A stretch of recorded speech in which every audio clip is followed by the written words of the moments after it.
I'm in a position that, if not unique, is at least what I find fairly uncommon amongst the people I've known in my life. You see, I don't belong. Name a group, any group. Name a criterion. Name some characteristic by which we can put people in categories and which unifies people. Chances are good I don't fit in. Let's talk ethnicity. There are at least 3 continents going on in my DNA. I've got ancestry that's European, Native American, and African. I'm always forced to check other on surveys and stuff. Let's talk family. We barely see my mom's side of the family, so I sure don't belong there. We see my dad's side a bit more often, but they're Italian Catholic, while my immediate family is pretty darn non-religious. We're the black sheep of the family. Hell, I was raised by health food nut hippies. Plus, I'm adopted, so I'm not biologically related to any of these people. And being adopted is yet another way I'm set apart from everyone else. Another way I'm different. I'm a lesbian, but I don't really fit into lesbian culture. And yes, there is one.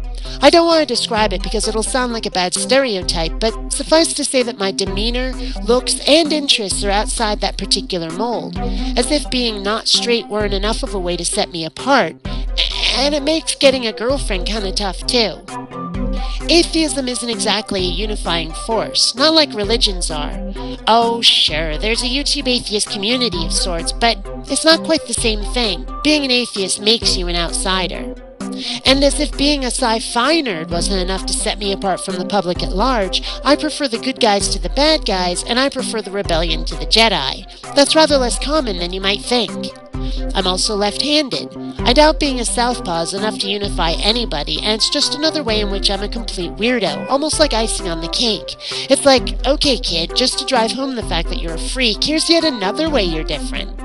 To be honest, I don't really know why I'm making this video, except to say that, well, sometimes it can really bug me not feeling a part of anything, not having some fundamental aspect of my personality, my biology, or whatever, which puts me in a group beyond simple demographics, but actually in a group in a way which unifies people, brings them closer, makes them belong. Oh, sure, I bet a lot of you are chomping at the bit right now to say that you don't fit in either, that you're a freak too, that nobody is quote-unquote normal. But if you were to plot human commonality on a graph, you'd see a definite confluence in the middle, and I'd be way out on the far end of that bell curve.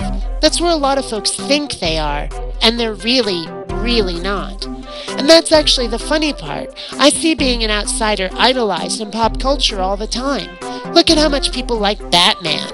Look at all those action heroes where it's one man against an unstoppable force, or against the system, or whatever.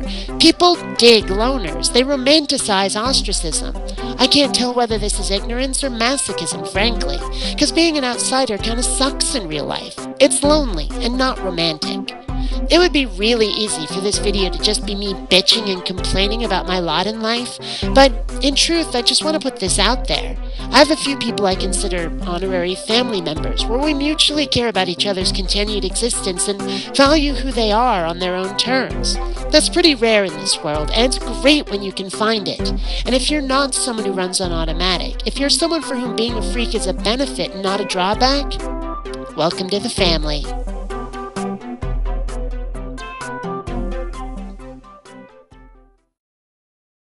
Please take the time to rate this video. And hey, if you dig what I do, subscribe.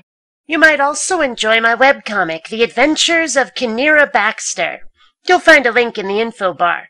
Flug-a-blug gore phlebus. Nog Sirach. Fall blug danoy.